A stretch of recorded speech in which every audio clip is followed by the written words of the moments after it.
We do have a bit of a tight timeline. There's some of us that have to curl later today. Let's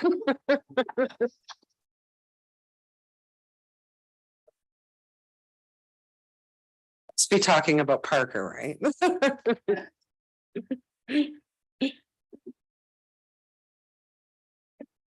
Okay, so I think we are on fire, so we'll turn it over to the fire chief. Great, thank you, Mayor Gavazzi and Council. It's a pleasure to introduce the 2023 budget to Council. Apologies for the ATV miscommunication with fleet. But yeah, that is definitely a 2024 item for consideration. For those following along in the binder, we're on tab 7, and for those in the PDF version, we're on page 126. 2022 was a busy year for the fire service as well as the municipality. We did accomplish a lot in the fire service, and we're looking forward to the opportunities and challenges of 2023. I want to thank the officers and members of our fire department for their contributions to this year's budget process. It's been a full year since I've joined the municipality, so a full year of one budget cycle. And I now have a better understanding of what training we're doing and not doing, what equipment maintenance we're doing and not doing, what inspections are getting done and not getting done, and what programs that we are offering are operating well and which ones are struggling. There's been some leadership turnover at the fire service over the last 5 or 6 years. And realistically, some balls have been dropped. Things have been forgotten and even misplaced. One of the successful things for operating a fire service is striking that delicate balance between firefighter safety, community or public safety, and the community's ability to pay for fire services. I'm confident that you'll find this budget, both the operating and the capital side, achieve this balance in a fiscally responsible manner. It's refreshing to see a new 10-year capital forecast, an asset management plan, and a 4-year operating budget picture come together. And I do thank council as well as staff as it provides a more detailed picture of spending priorities for the current year as well as the future. You'll undoubtedly note some commonalities and cost pressures across all departments. Inflation on the cost of goods and services, as well as budget, as well as benefits and salaries. There's the COVID impact. You'll note increases in suppression training costs and regular part-time costs related to the NFPA mandatory certifications and standards. As well in communications, you'll notice some increased overtime calls in for staffing because of the COVID impact and the redeployment of staff to onboard new partners. We're onboarding 6 new firefighters from turnover. We onboarded 6 new communicators, part-time communicators from transition as well. We endeavored to increase our revenues wherever possible, again, in an effort to make a more sustainable and cost-neutral fire service.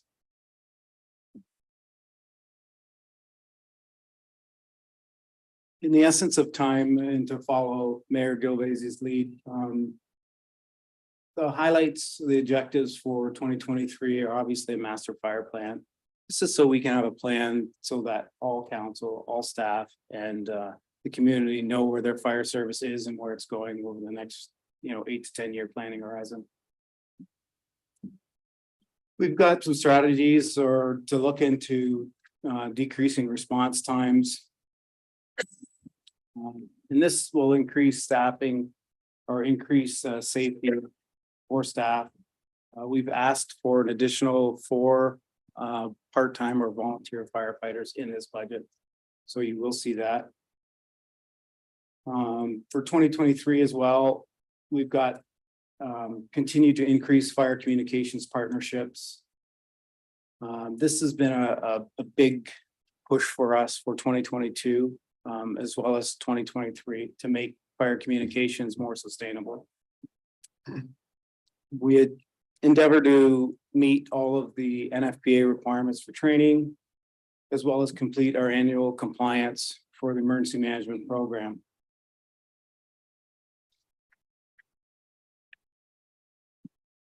We also are continuing to increase our inspection and education programs, again, to align with council service, level of service, legislative compliance, and industry best practices. And we're continuing to enhance our PTSD, mental health, and cancer reduction strategies. From a capital summary, just before you guys have all read this, but there's you'll see from a facilities perspective, there's a direct capture diesel exhaust system proposed. A repair to the EMS bay floor, which has been degraded from salt permeation and water permeation over the years. We've got our bunker gear capital replacement program. There's a request for a 40-foot CCAN. This CCAN is ideally to be located in the fenced-in compound area, and it's just for additional storage for equipment and supplies. We're running out of supply room at the fire hall. From a technical rescue perspective, there's a repair and replacement equipment for things like rope, water ice rescue equipment, stuff like that. Fire communications, there's some interesting changes in fire communications this year. One, we've established our own reserve. So the town now is not funding it. It's actually being funded from increased revenue through increased partnerships. So you will see that. I think it's listed in the actual document as just fire equipment reserves, 45,000, but it's actually 45,000 that's coming out of generated revenue that's going back into that program. So you'll see there's an ask for an AvTech Scout radio console as well as an AvTech outpost. And that's funded through the communications divisions. We've got some window replacement scheduled as well as some gas detection equipment. The risks, they're all in front of you that we've talked about, but essentially there's risks associated with response times and staffing that we want to better identify and take a look at and figure out strategies on how to improve them. Fireground staffing or supervision and incident command, as well as our fire prevention programs. And again, the NFPA compliance or the provincial compliance to NFPA standards and certifications.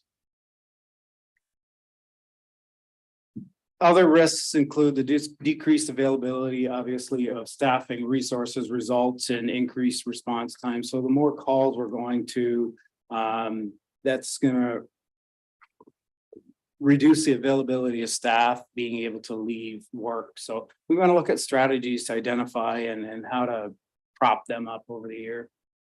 Increased call volume. Again, the employers aren't likely to let their staff leave as often in certain industries, given the number of calls, increases to calls. And again, the increase to PTSD, the increased risks associated with mental health, as well as cancer reduction, again, are all on our horizon. I'm not going to walk through the opportunities, you got them in front of you, but from the future department direction for 2024, that's where you'll see the ATV. But really what we want to do is we want to develop the plan and we want to start to fly the plan, for lack of a better word. We complete the risk assessment, which is actually mandated by the province, and then we use it to inform our master fire plan and build a plan for the next 8 to 10 years. We will continue to work on officer development as well as succession planning. training to the NFPA standards, obviously. There's an ATV consideration as you saw prior. And again, our annual emergency management training and exercise, not just completing that, but developing and enhancing that program. For 2025, we look to complete the final phase of our NG 911 project. We're actually working right now on some TPON applications for funding for that. So hopefully our hope is that it'll be cost neutral to the town.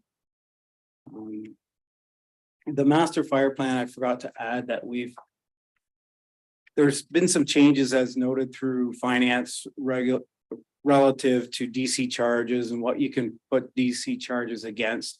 But we just recently, as of yesterday, applied for a Trillium Fund grant to have that master fire plan covered as well too. So all costs on that. Again, we're looking to do a radio communication study in 2025 just to better understand what our radio needs are for the town, not necessarily all of our customers and whatnot, but just for the town. Our radio system getting old, some of the stuff is becoming end of life. So we really want to understand what our emergency communication system looks like in town as we grow to make sure we have good penetration and good coverage for our firefighters.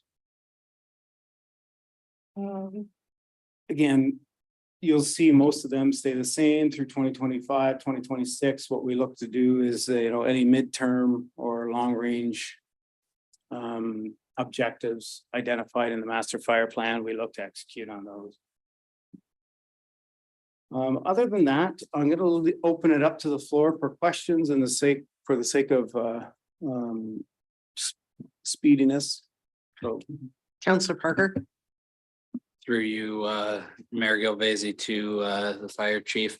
The sea container, I like the idea. Instead of adding onto a building, it makes sense. A lot of places are doing it. However, I think in previous communications we've had about using sea containers in certain areas, such as we talked about using them over by Lake Lisgar in the where the rowing club is.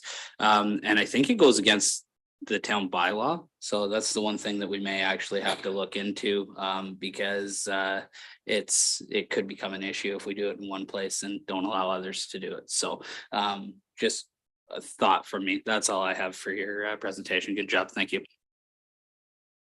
Councillor Luciani. Just actually a comment. I appreciate what you're saying there, Councillor Parker.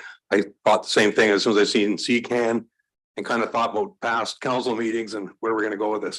The property standards bylaw does state 30 days for a CCAN, but it does mention residential zoning. So I'm not too sure where it sits in as far as municipality, but you're right, it's something that we want to make sure we got covered off before we go ahead with that. Thanks. Excellent comments. Anyone, Deputy Mayor? Thank you. Through you. For the last 5 years, I've been presenting in an early budget process about a new fire station, a more up-to-date fire station. Ours is 42 years old, I believe now.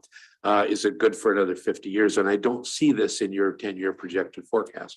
So you feel that with the apparatus we have and the growing of the community, that the basic fire station is adequate for the next few years? Through you, Mayor, to the Deputy Mayor. Here, I guess essentially it's too early to tell. Our plan is to develop that plan that will ask those tough questions. Where do we sit? Do we have enough room? How long will that facility last us? Is it in the right location? Is it still in the right location? Will it be in the right location 40 years from now? These are all the questions that we want to form our master fire plan. Again, it's about decisions based in evidence. So we want to develop that plan. Quite frankly, I would take your station tomorrow. Thank you. But I think, from a due diligence perspective, we have to develop the plan, ask the questions, get the stakeholders involved, engage the stakeholders in that master fire plan and develop the plan and start to apply the plan. So that's why you're not seeing it in the 10-year right now. Once we have the master fire plan developed, the community risk assessment developed, we can better make those informed decisions and guide that discussion through council over the years. Counselor Parsons and then Counselor Rosart. Thank you, Your Worship. Yeah, so I agree with Councillor Bear's concerns. You know, it is an old fire station. It wasn't long ago. I saw trucks parked sideways in there at one point, and don't think they are now. But in our tour that we had council in the building is old. I think I was there the day they cut the ribbon as a volunteer firefighter. But it's old and it's out of date. It doesn't meet the needs of the firefighters, in my opinion, but I'm not the expert. I do think, though, speaking about the risk assessment and the master fire plan as being very, very important and timely. And I think hopefully that'll lead to other things, including programs. And a program that I'm really concerned about is, and I'm hearing a lot about it, is the increasing number of fire alarms that firefighters respond to. I know efforts were taken years ago to develop a platoon system, a company response, part of that for non-emergent calls like open burning complaints and so on and so forth. But the bottom end of that is that there's a lot of calls, and I think your report that I saw this week was over 370 calls in a 12-month period. And I look at that alarm response and I see close to 100 alarms that are medical tiered. And I'm hoping that I'd like to have a discussion with council, with you, and maybe coming out of the risk assessment and a master fire plan, that we consider our position on tiered medical. The town of Tillsonburg is not funded, as is the Oxford County. Oxford County funds medical response, and there's no revenue for Tillsonburg to do that. That said, when a medical emergency occurs and there's not an ambulance in town, you know, you can't call the Lions Club or the Rotary Club. It's important to call the next best, which would be the fire department. And so I think there has to be a response model, but I don't think I guess I question whether we're going to too many of those. I would like, as part of your risk assessment, and sooner than later, please, to know what's happening in some other communities of our size. Particularly, I'd like to know what's going on in Oxford County, and Ingersoll would be the closest volunteer fire service of our size. So I believe we need to look at that. Adding 4 volunteer firefighters might be one solution. I wouldn't do that. I don't think we should do that until the assessment is done and the master fire plan. I think if we can reduce the alarms, still serve our community properly. I mean, there's only really in working fires less than a dozen, I believe, in terms of structure fires. And yet we are asking our volunteer firefighters to do a lot, and their employers and their families, you know, to do a lot, to give a lot. And I just would like to see us take a look and sort of diagnose, if you will, our alarm response and opportunities for what we could do to maybe soften that. Thank you, Your Worship. Thank you. I think very valuable comments, but the question that I have for you is, do you have a timeline? And do you want to give put a resolution on the floor regarding direction, or are you requesting a white paper? I just want to make sure that the direction's very clear to the fire chief on what you're asking. Yes, it's going to be difficult, I believe, for Chief Cascanet to have those deliverables for a master fire plan in this budget cycle. But I think we could get a study, a survey, not a study, a survey of municipalities. There used to be a list of municipalities that were similar to our demographics of Tillsonburg, like Port Colborne and Strathroy and different places. I mentioned earlier Ingersoll. I'd like to know what's going on with emergency medical alarm response, so we could look at in this budget cycle. So I would put that resolution, if someone could help me word that. And just to further, we actually had this discussion at county on Monday, so just to bring some information forward. All lower tiers in Oxford do have some sort of medical tier arrangement. But the interesting thing is it's not standardized and every area is different. And they are looking to standardize, and I asked the timeline on that. They said sooner rather than later, but I'm not sure what that means. So just a little bit more information. Councillor Rosehart, did you have a question? And then we'll go back to the resolution. Thank you, Madam Mayor. I don't know whether Councillor Parsons has put something on the floor or not, but I was looking for a training of what the cost is of training our staff, the calls that we're doing. Now we're repairing a floor for the MS, and I'm assuming that is in the air part of the station? I'm sorry. Through the mayor to Councillor Rosehart, yes, that's in the old EMS bay. So it's in where our SCBA compressor and our current storage is. And thank you. And I'm just wondering, like, and what is it costing us to train our people and the material that we need, the vehicle that we have? I would just, years ago, when this was put in place, it wasn't as intense. Now it seems like our people are going out all the time. And as Mr. Parsons said, they are volunteers.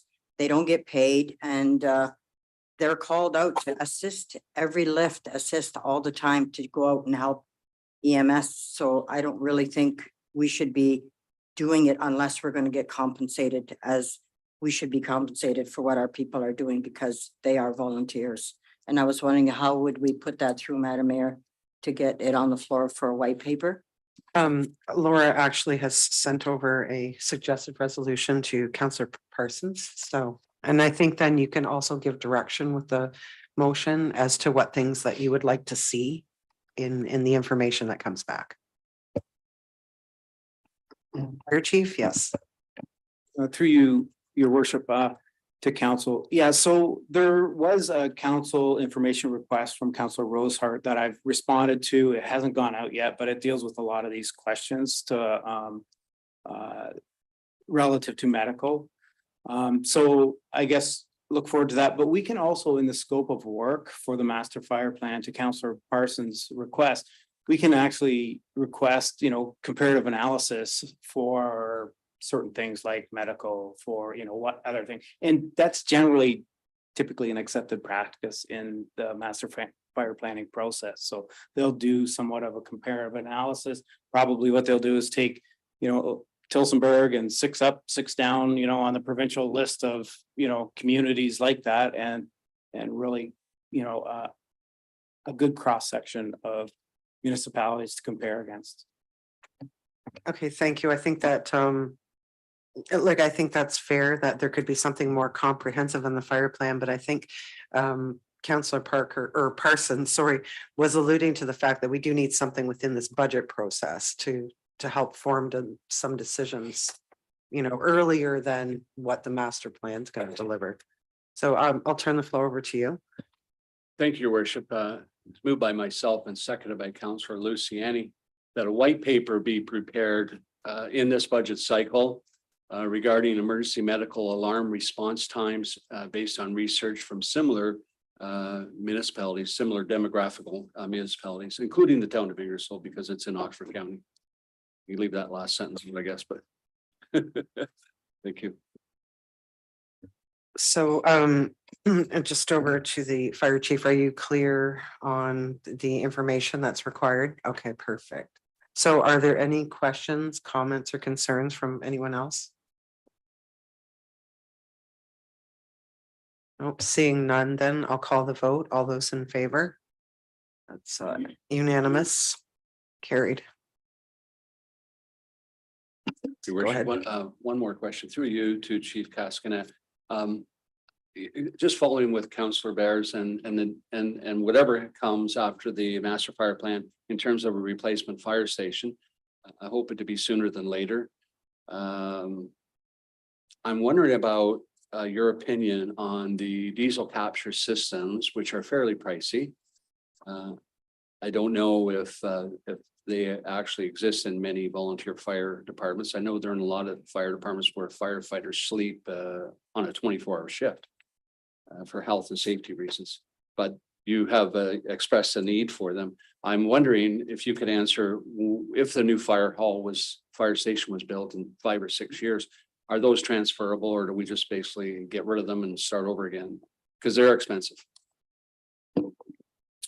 Through the mayor to Councillor Parsons, yeah, you're absolutely correct. They are pricey. But just to remind council, we have communicators in that building 24/7, 365 that have been exposed to diesel exhaust for years and years and years. But to your point, and that's one of the things we asked in the quote is if we pack up and leave in 5 years, can we take this diesel extraction system with us?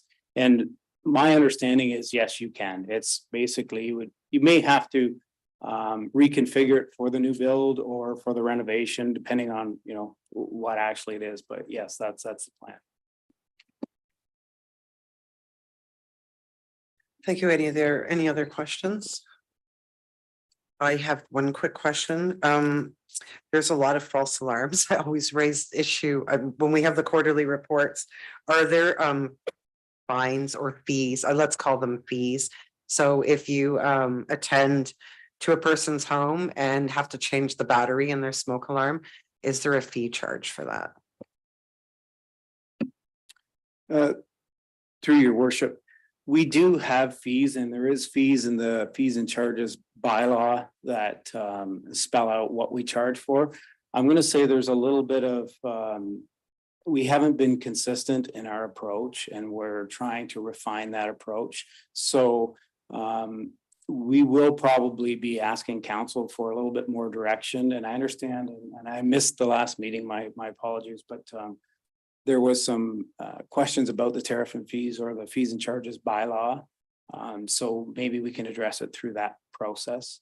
But if our current process is if there is a false alarm, generally speaking, an alarm panel alarm, that's the way it's worded in the bylaw currently, is you're invoiced for that. And the fee for that just went up. We've got a notice, it's about $543.03 per truck per hour. So that's the new MTO rate. So I think it went up 6% roughly for inflation.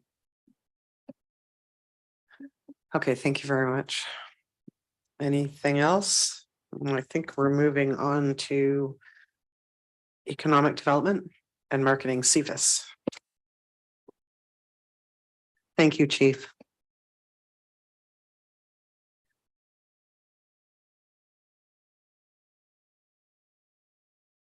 Thank you, Mayor and members of council.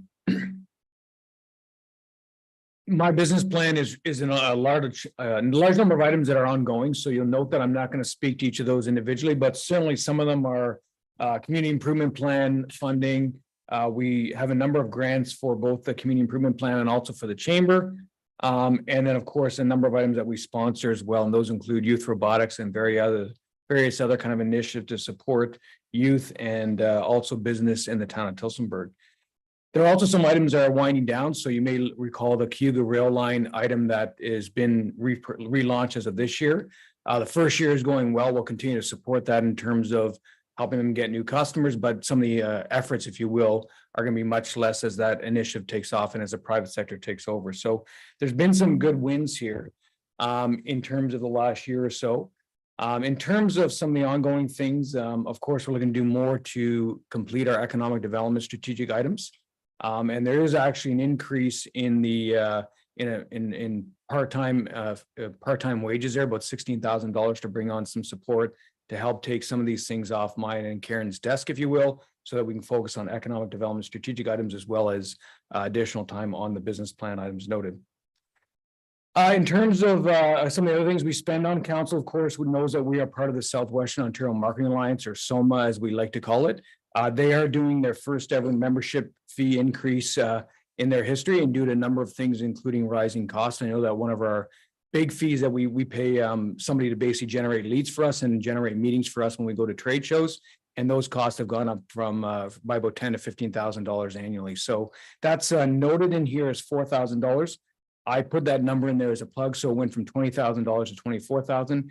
In actuality, the amount's only $2,000 and that's just been finalized. So it's a little bit less than it's in the budget. And I'll have to get that information to Renato to adjust that downward a little bit. But SOMA's also looking to relaunch more of the initiatives. We spent, of course, with the pandemic, a lot of these meetings have been virtual with much lower cost. In 2023, they're looking to really relaunch the full kind of, I guess, travel and attendance at various trade shows and conferences program. And we spent a good amount of time this last year, the group did, working through the thousands of leads and contacts that SOMA has generated over the last few years, cleaning that up and staying in touch with our contacts and leads virtually. In terms of some of the ongoing or some of the things that we will be supporting more in 2023, we're looking at doing more support for airport business development in conjunction with, of course, the team in operations and including tourism focus as well. So trying to attract more visitors to the airport. There is a note in there regarding community futures and pop-up shops. We actually want to support entrepreneurs or budding entrepreneurs in Tillsonburg more. So we actually are, and this is kind of a trial one, we're running one next Thursday afternoon here at the Spot in the mall on the second floor. And the idea is that we're inviting all kinds of people that may be thinking about starting a business in the new year and saying, hey, here's all the services that are available to you, from community futures to the small business center in Woodstock, through to tourism Oxford and our chambers of commerce, et cetera. So that's the idea, is that we don't have entrepreneurial services really in Tillsonburg, but the idea is that we can bring them here for pop-up shop type things. In terms of capital, there's two items really in there, I guess, and in terms of a carry forward, and that's the Rokeby Road reconstruction. That's part of the sale and development of the Armtech site on Rokeby Road. They are, just as a quick update, looking to be in their building, installing machinery equipment in the first part of next year, and then looking to be operational by Q2 of next year. So we're going to be timing our reconstruction to work around their construction finishing up, and of course, their operations starting in Q2. And then, of course, the big one is the Van Norman Innovation Park Phase 2, and council has supported some initial funds to prepare and start on the planning for that. Our goal is to expedite that further in 2023. And council may recall recently that there was a motion from the Economic Development Advisory Committee to look at options to maybe increase resourcing there as well, either through a contractor or a consultant, to help make sure that that goes as quickly as possible. Really, in terms of, and this is a side note, in terms of industrial development, Southwestern Ontario is probably in a spot that it hasn't been in many, probably ever, actually, to be honest. There's very little industrial vacancy, although the residential sector certainly slowed down around Canada and the world because of the interest rate increases and changes in the economy. Industrial development is still going strong. And there's more than ever, there's a focus on, and particularly we see this, of course, with pharmaceutical and other companies, but more than ever, there's a focus on having a footprint in a market where you sell. And that's really leading to pressures across Southwestern Ontario to find space. I can tell you that, we've had in the last few days alone, people looking for 200,000 to 300,000 square feet of industrial space. You may recall the unfortunate news with respect to Audi and Seating. There's already a wait list of people waiting to get into that facility as well. So really, in terms of moving forward, and I know I'm preaching a little bit to the choir here, but the idea is that for Phase 2 and 3 of the Van Norman Innovation Park, that we really expedite that, that we try to get those lands, the planning approvals in place, and of course, and start preparing for the construction and development of those lands as well. So that would be a big part of the work plan moving forward. There's still other items in there as well. So wayfinding signage consolidation, that's just a follow on from completing our wayfinding signage this year. Some of the notes were that we have a lot of signage around town. So the thought is, can we spend some staff time resources kind of optimizing that a little bit and see if we can reduce where it makes sense. And lastly, the Bridge Street Reimagining Project. So that's the project brought forward by Brothers Marketing regarding looking at turning Bridge Street west of Broadway largely into pedestrian zone and some of the planning around that. So really, that's where we are. I think I'll stop there unless there's any questions, Mr. Mayor. Councillor Parsons? Thank you, through your mayor. What is the years of inventory we have on hand right now of service industrial land? How many years supply do we have currently? That's a great question through the mayor to Councillor Parsons. So there's not really a good answer to that, though, unfortunately. If you look at our absorption over the last 3 years, or even since the pandemic started, we've gone from probably about 3 acres per year to, with one land sale to Armtech, we sold 65 acres. And right now we have, including private lands, I would suggest we have, just off the top of my head, maybe 30 or 40 acres of service land in Tilsonburg. So right now we have zero absorption, or sorry, zero supply, if you will, right? Because we're less than a year's, I guess, inventory is the best way to state that, because we're absorbing at a much quicker rate than we have been. Thank you. And just to follow up, and maybe this has been said and I missed it or forgot it, but what's the plan to develop more service industrial land? What is your plan as the economic Yeah. development officer? Yeah, through the mayor again to Councillor Parsons. So council supported in 2020 the acquisition of 70 acres of land along Highway 3, just to the east of our current phase 1, what we're calling phase 1 Van Norman Innovation Park. So the plan is to look at acquiring another parcel in conjunction with that and develop those both parcels in tandem. So obviously you need to have servicing figured out, stormwater management, electrical servicing, all those items there. And that hasn't been figured out yet, but the plan is to move forward with that and seek those approvals through the plan of subdivision process in 2023. Thank you, through your worship, or to your worship.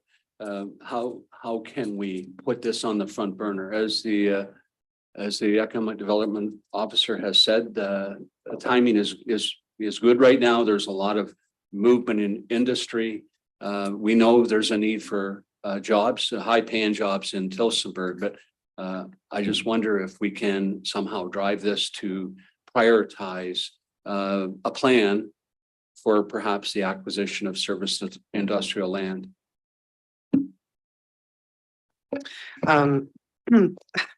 This is a priority of the Economic Development Committee, and that priority was brought forward. I think it may have been previous council.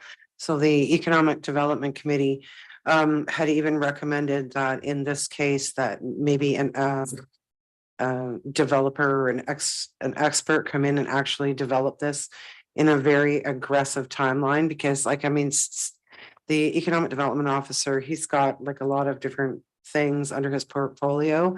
And so that committee had made that recommendation to council that we need to be like extremely aggressive. Like we're talking like one of the local developers who knows how to develop things out in like 2 years aggressive. So did that, and just refresh my memory, that did come to council and it was passed? I believe. Yeah, it was referred to, there's reports coming forward in the near future. So Okay. that really, I think council, the committee and the council have done what they can at this point. We will have a report in front of you in the very near future in that regard as to how we can best do that.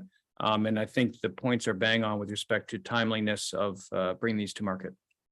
Through you, your worship. Yes, that's good news. Do we have the funding in this budget to pay for that plan or that to get this on the front burner as quick as we can? Through the mayor to Councillor Parsons. So council has previously allocated $50,000 funded from reserves to start the planning work on that. That was kind of an initial amount to get started. I think there is nothing additional in this particular budget. But I think that we would bring that forward as part of that report as well in terms of funding. And typically it has been through the Economic Development Reserve, so it's not necessarily a budget impact, but as our Director of Finance will note, we do have a lot of demands on that reserve, so we need to make sure that we have those funds available there, but that would be part of a future report. Thank you. Is that good? Councillor Parker? Thank you, Mayor Gilvese, through you to Mr. Panchow. I got a few questions. The first is going to start with Bridge Street Reimagining. The $80,000 that's in there from reserves. Is this going to include public consultation? Because I assume that there's some businesses in the downtown that this is going to affect their the in and out of some of their transportation and the access to their parking lots and stuff like that. So I'm just looking for a high level. I think it's a great idea. I think we might actually have to reduce the length of it at some point, at least to start with, and do it in a phased approach. But is public consultation with those businesses going to be included in that? Through the mayor to Councillor Parker. Yes, of course. Really, we have an engagement policy too that tiers projects according to either whether level 1 to level 4. This would certainly be in the level 3 or even level 4 kind of range, which requires quite extensive consultation, not just with property owners adjacent to, but frankly, the whole community. This whole community, whether it's the design aspect is really just one part of it. There's actually gonna be real cost associated with that as well, right?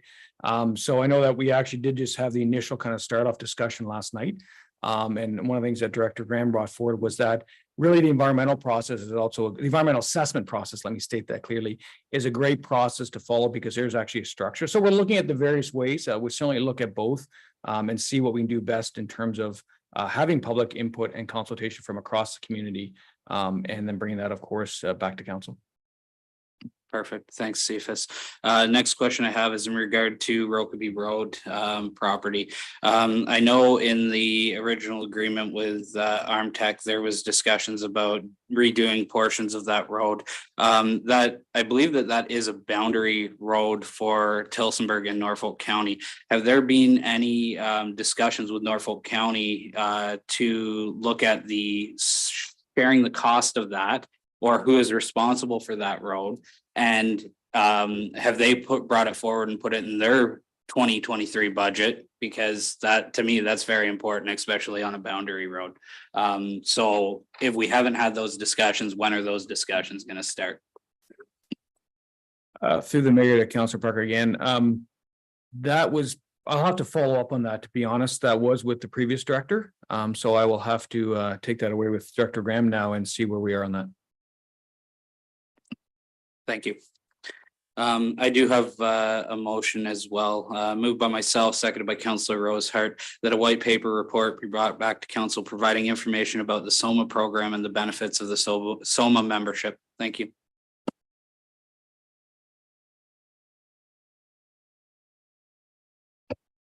Well, since there's a motion on the floor, we're going to deal with the motion first before I ask if there's any questions. So is there any questions related to the motion?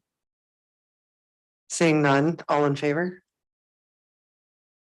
Okay, that's unanimous and carried. Are there any further questions to Cephas regarding the economic development portion of the budget? No. Councillor Parker and Councillor Parsons, I think you both raised some concerns. I just wanted to reiterate that I do have concerns. I'm really excited about the reimagining of Bridge Street, but I also feel it needs to be scaled down to maybe looking from Bidwell to Rolfe in the first phase, just to be aware of that. Okay, so thank you very much. I think we've learned a lot about economic development. Thank you, Madam Mayor. So now we're going to move to a big portion of our budget, recreation, culture, and parks. You're up, Julie. Thank you, Mayor. Running out of space. So first, before I dive into the 2023 budget, I just wanted to take a second, being new, it was important to thank Renato and Shane for their guidance and advice during the last few months that we've been working on this budget. It was also a great opportunity from a learning curve perspective as a new director to meet with all the managers and the supervisors and Annette. Annette's been a wealth of knowledge for our department as a financial analyst. So you will see in the operating budget that there was some changes to our expenses. That was really due to a line by line review. We got in there with all of our department staff, managers and supervisors, Annette and I, to really do a true accounting and an accurate reflection of operations and subcontracts for all of the different areas. So we're able to clean that up, and it is a true now reflection of the expenses accurately for our operations.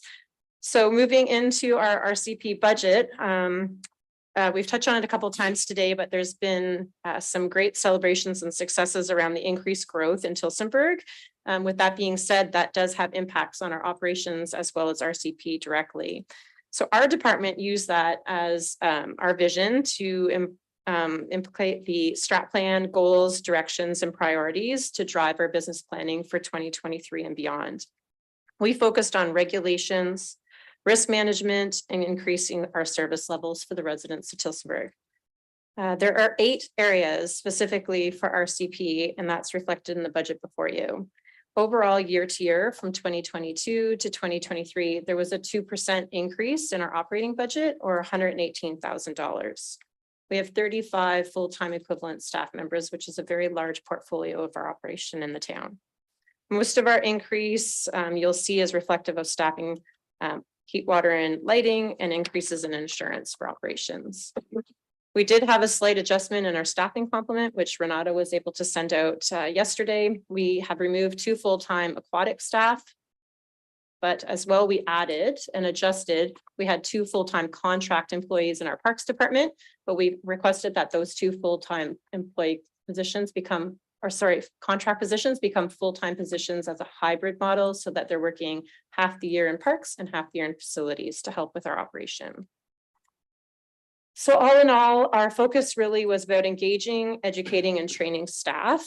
So you'll see that from our strategic plan that's been one of our focal areas on the operations lines. However, good news is to council that we are applying for a skills development grant that was provided to the town, and that will hopefully offset the cost of that training requirements. Things such as our shortage for lifeguards, getting some staffing covered for that will help us to grow that complement in our training, as well as basic refrigeration for our facility complement. The facility asset management plan is also another major focus that's been spoke about today. It will be coming to council on December 12th for approvals. It really highlights some energy efficiencies and addresses our aging infrastructure. But we do hope to really focus on ways to get our energy efficiencies, working through the new GPOs and how we can reduce some of our overall expenses. Operation and performance measurements will also be reviewed. I've noted this before with council and really focusing on Annandale House and coming out of COVID, how we can use that facility to generate some more revenue, more engagement with our new community members and residents, and optimize the Annandale House operations.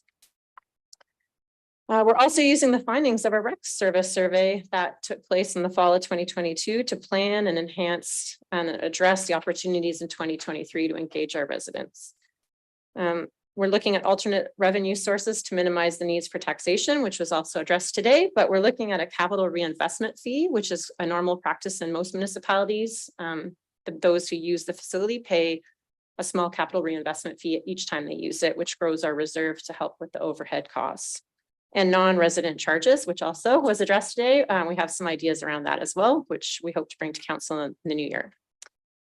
We're looking at investing in our parks and facilities, which was noted on our tour to meet the AODA regulations. And the majority of our 2023 year will really be focusing on the major capital projects for the TCC Reno and the Lake Lisgar Water Park. Some of the risks that we are preparing for is employee retention.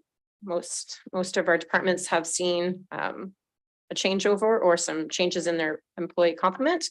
We're looking at aging infrastructure, post-COVID engagement with our residents and our programs and services, and addressing increasing graffiti and vandalism.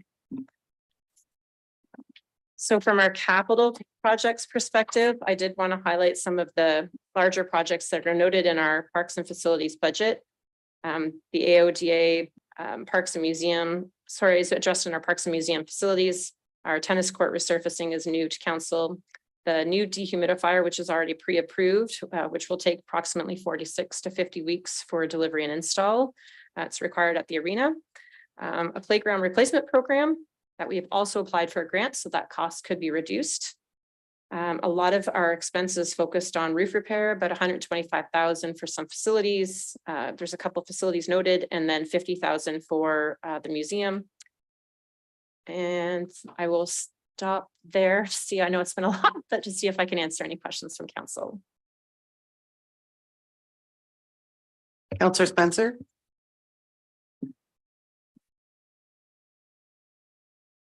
Oh, I'm sorry. Thank you to the mayor, to Julie. I was looking at options for revenue for the facilities, and I noticed that the tennis court resurfacing in the budget this year is 145,000. And pickleball courts for 2024 is 400,000. And I just had a couple comments about the use of locked or outdoor swipe option, card swipe options accompanied with charges for use. And perhaps, I know years ago tennis was massive in Tillsonburg.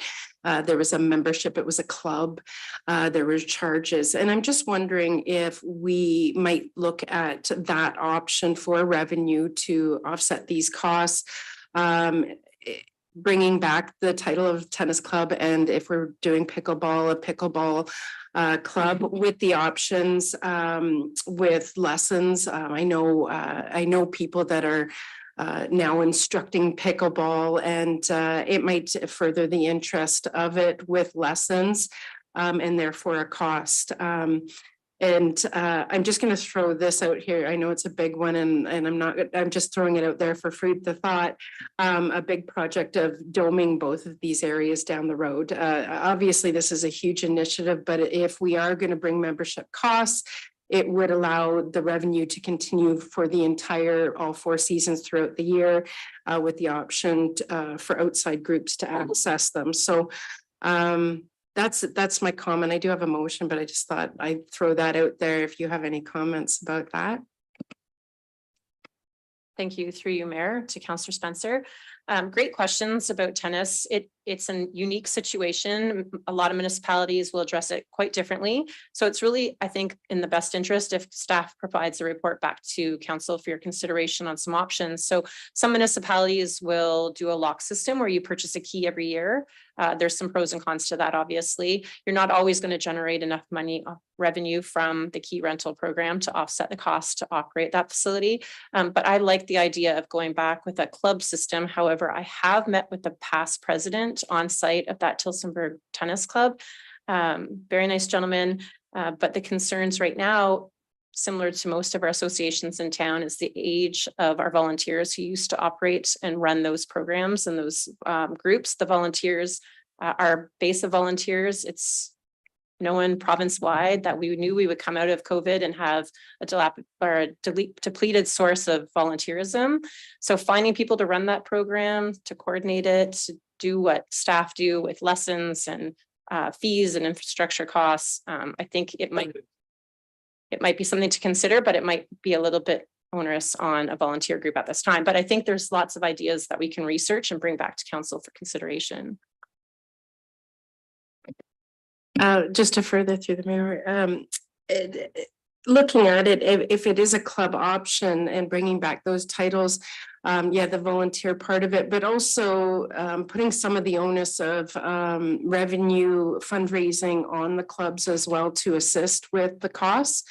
So I guess I'm going to put forth my very first motion through myself and second by Councillor Rosehart via a white paper report to direct staff to look at constraints and advantages of membership only access to tennis courts and in the future pickleball courts, and reviewing membership fee variable options in consideration to what other places are doing. Thank you. Very well done for your first motion. Congratulations. Do you have anything further to add to it? So when you put a motion on the floor, you can speak to it, but you have given us a lot of information, but if there's anything else, go ahead. Just the other option or thought process I was having is with pickleball courts, that whole area is going to need more parking. And, you know, I'm not sure what all the options are, but maybe that's something to consider as well. Maybe finishing that kind of gravel pit over there that is parking, or adding additional. I know there will be additional parking with the new community center finishing, but just looking at Hardy Street access parking in that area. Maybe widening the road, adding vertical parking, that sort of thing. That's just a comment. Thank you. So we have a motion on the floor. Does anyone have any questions or comments regarding the motion? Seeing none, I'll call the vote on the motion. All those in favor? Unanimous, carried. Councillor Parker? Through you, Mayor Galvezi, to Director Columbus. I know that we're working on, or that in the business plan, there is the development of the equipment replacement program. And I guess some of the questions that I have is, it's something that we've discussed around this horseshoe for the last few years, is I guess, a fully accessible playground, wheelchair accessible swings. It's stuff that is kind of lacking in our area. And I know that everything that we do now has to become AODA compliant. So I'm just wondering if there's plans in that playground replacement to create a fully accessible playground. Thank you. Through you, Mayor, to Councillor Parker. I 100% agree with the idea to create fully accessible playgrounds. It's something that we should not even have to think about. It should just be what we do as a municipality. I did mention AODA on our tour. It's something that we've lacked. I think there's been a misstep maybe with education with some of our staff and training on how that's so important. It's regulatory. Another level is to consider regulations also require us to put playgrounds in front of an accessibility committee for review, and they need to share their thoughts and insights as well. So checks and balances for sure from a staffing perspective, but also from a council perspective and a committee perspective. Perfect. Thank you. Councillor Luciani. Through Miss Madam Mayor. I think everybody's going to go through that a couple times. Just out of curiosity, and I'm sure you've already kind of thought about it and addressed it as far as, is there an advantage doing the tennis court resurfacing if we're going to do pickleball courts very, very close to the same proximity the following year? Thank you. Through Mayor to Councillor Luciani. So currently we have a tennis court that we can resurface at a less of an expense to the municipality. If we look to create pickleball courts, remember they were explaining at their presentation that you can take a surface area and fit multiple dimensions in. So I would suggest that my best recommendation is that we take the infrastructure we have in place at a reduced cost, do the resurfacing, and then look to add pickleball courts as a complement to our service. And then I take it the resurfacing then would incorporate pickleball lines as well, and then that would be a stopgap until pickleball courts are done. Thank you. Good question. Does anyone else have any questions? Do you have more in your presentation, or you're good? I do actually maybe have one question. I was at when they lit the trees at Annandale House. It's a historic national monument. Would there be anything in the budget that would provide more lighting or a more festive front yard moving forward? To address Mayor and all of council, there is money in a carry forward for the museum. So if that's council's direction, we can definitely incorporate it into 2023 planning. There is a carry forward of a substantial amount of money. You'll see it in the capital line. So if you would like us to look into that and take care of that, we absolutely can as staff. And if you'd like us to hold off and see the new committee, if they have any interest in input on that, we can do that as well. Your direction. I think that's a great suggestion, that it should go on an agenda and go to the committee, because that's appropriate. That's why committees are there to guide council. I just wanted to raise it. It's very dark on the front lawn, and after they lit the lights, it was still dark. Councillor Parker's nodding his head. It was still dark. It's a gem in the community, and I just feel it should have the justice it deserves to be lit up. So that would be a great thing to take to the committee. Thank you. So, and no other questions? Thank you very much for your presentation. So I think we've gone through all the different departments, am I correct? So I think we should put a resolution to receive. I'm going to ask the deputy mayor here. Making it easy. Thank you. Moved by myself, seconded by Councillor Luciani. The council receives the departmental 2023 business and capital plans as information. Questions, concerns? So we'll vote on that to receive all the departments as information. All in favor? Carried. And Renato, what would be our next steps? We have, I'm just trying to look at the agenda. I know that there's the survey. and I guess the capital budget overview. Is that where we are? Yes, so we've gone through the capital budget overview presentation earlier this morning. Tab 10 has all the specific details of each of the asset classes. And the asset managers in various departments are here to, council wishes to have an overview of each of the separate classes and with the details and the overall strategy over the next 10 years.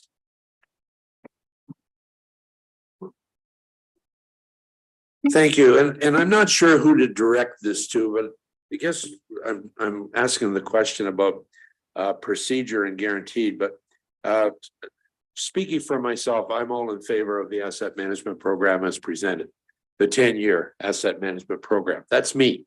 And I guess the others will have an opportunity to speak to that.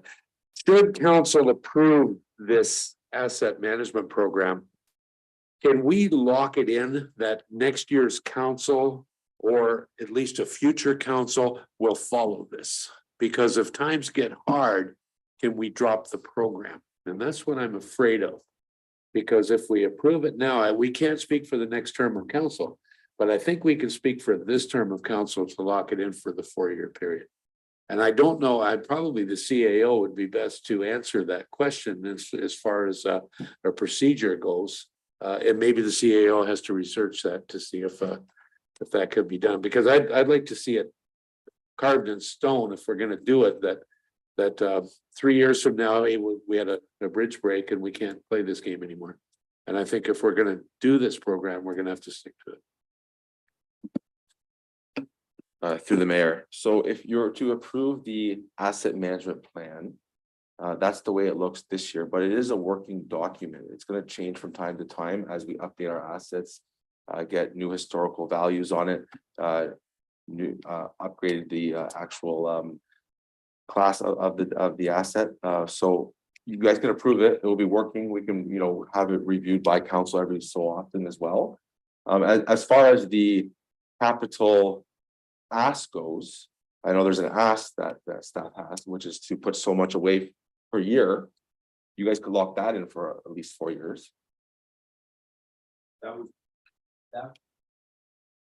Shut up. That was my question. How can we guarantee that this is going to happen? And I'm just thinking while you're talking, in the event that there was a serious emergency and we couldn't fund it that particular year, we could probably suspend the year's payment into that, but still keep the program active and just suspend the payment. And I'm not saying that'll happen. Let's hope it doesn't, but you don't know what. And one thing for certain is the future is uncertain. That's for sure. So. Through the mayor. So council always reserves the right to defer backwards and not approve that budget that year. Again, this is a long-term capital budget. It's a 10-year forecast. Again, the operating is 4 years. We're not locking you in for 2024, 25. Those will adjust. So every year you guys can have the approval. The only issue for staff is, why staff's looking for long-term commitment is because just like you guys and council, whether they want to do that long-term commitment and how long do you want to go for, is so we can plan. It's planning and planning what assets go in what order.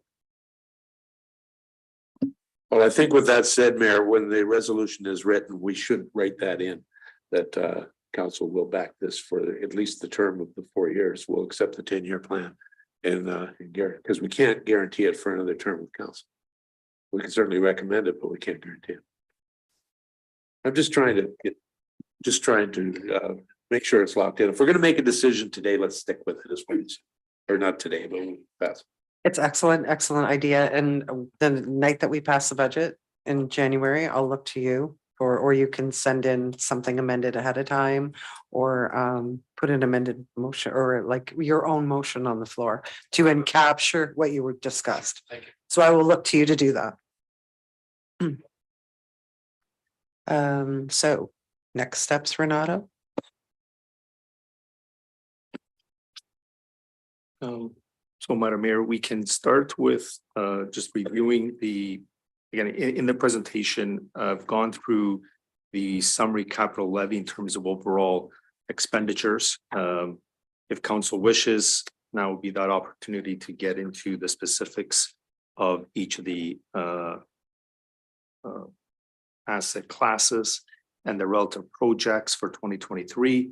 If council so wishes, the information is in tab 10, or if there's any maybe particular questions that we can answer for council. Otherwise, the intent would be that we would go through, for example, we would start with, let's say, bridges and culverts, and then move through each of the asset classes and provide, answer any questions council may have. I think what we'll do for this section is I'll open up the floor to council as to whether they have questions, because these projects are, this is just all consolidated in the back, correct? We went through like each section in the budget. So I'll just open up the floor if there's any questions that anybody wants to follow up on. And I'm not seeing any. Like I have to say, the presentations were excellent and the presentation of budget is excellent. And the questions everybody asked as well today was just fantastic. So this survey, is the survey the next thing? Sorry, my computer's doing funny things. The debt information is at the back of the book and you did go through that. So does anyone have any questions regarding the debt? I actually really like the strategy. When I went through the numbers, it looks like there's a considerable move to like reduce it, which I think is great. And there's minimal being added.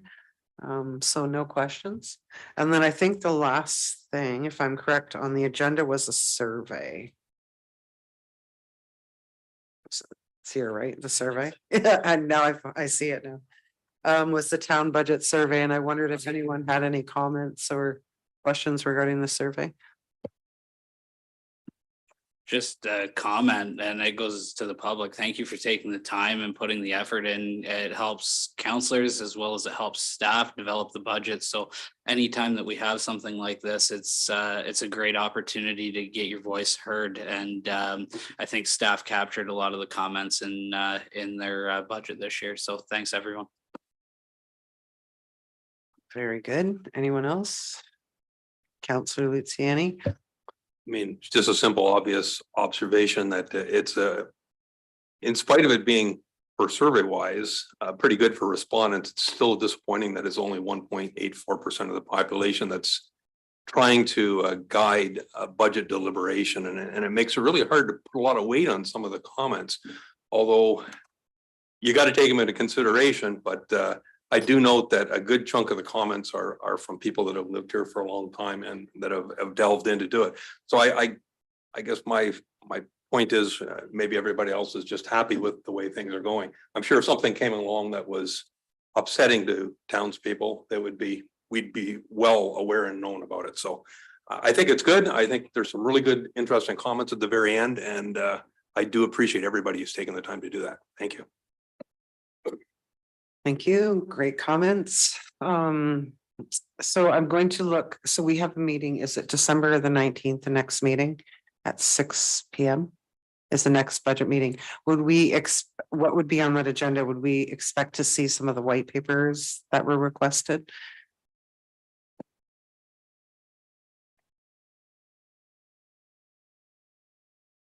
Perhaps if that is feasible in terms of the timeframe, because that would need to be sent out in about 10 days. So I'm not sure how quickly we could do that. The intent was that that budget meeting would be a continuation if council still needed more time to go through specifics of each tab.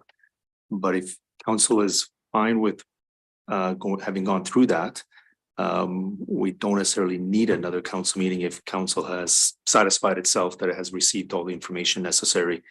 The next meeting would be January 16th, which is when the community groups will come and present for those for their respective asks of council. Okay, so so would that allow staff enough time? Like it's a busy season, everyone's busy. So the January 16th meeting, would we get the white papers back at that point? Like, when would those come? I'm just curious as to when those might come back to council. Would that be enough time? So now we're talking a month? Trying to do a quick survey. It looks like obviously the 16th, January 16th would be better than December 19th. So I think from what I'm hearing around that, yes, they will do our best to try and bring back as much information the council has requested. Okay, and just to remind council, if you have any questions, in the interim, you can always email in staff to get some answers. So then it looks like we don't require the meeting on the 19th because we were very efficient today. And the next budget meeting would be January 16th. Councillor Parsons. Yeah, so just assuming we'll get those white papers delivered to, rather than the night of council, we can review them in advance. Can we get those? They would form part of the agenda for the 16th, so you would get that with your agenda package. So 3 days before or what have you. It's just nice to be able to be ready to go that night, I'm assuming that's a yes. Yes, we'll provide as much time as we can, again, depending on reviewing the list of all the white papers. And if there are opportunities where we might be able to share information before that. So we'll do what we can to try and pull information from council, but normally, for that agenda for the 16th, which would be a minimum 2 business days before.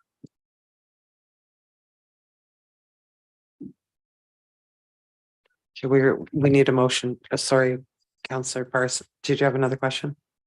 Thank you. So in review today, we have the summary tax rate or tax increase, $52.74 increase on the levy.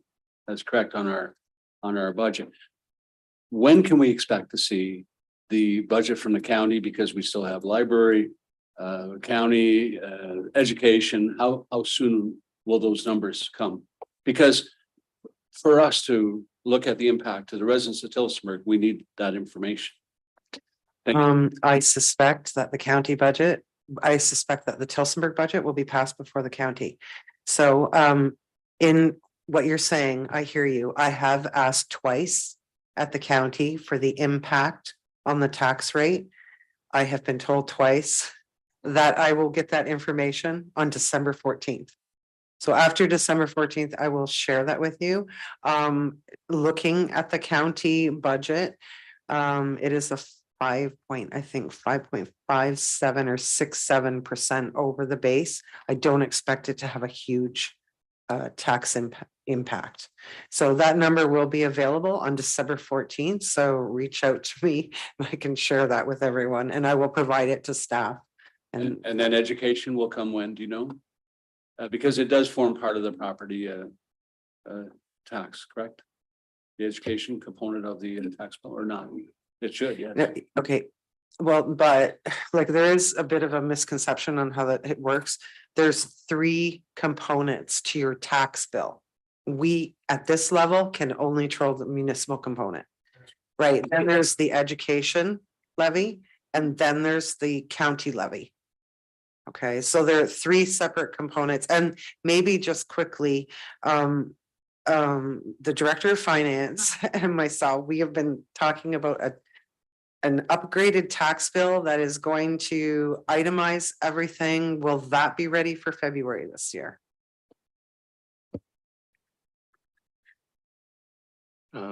We are definitely trying.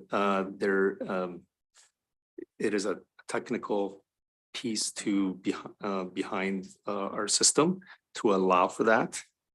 Yes, we're trying to provide more clarity that it's the town's share of the taxes and how that is broken down by the relative departments or services. It's just what we're trying to show. But just to highlight that, yes, we normally town council can only control the town levy. And so that's what the council resolution or the bylaw really refers to. The education taxes normally depend, that's something the province releases. And they've tried to do that sooner, as sometimes in January.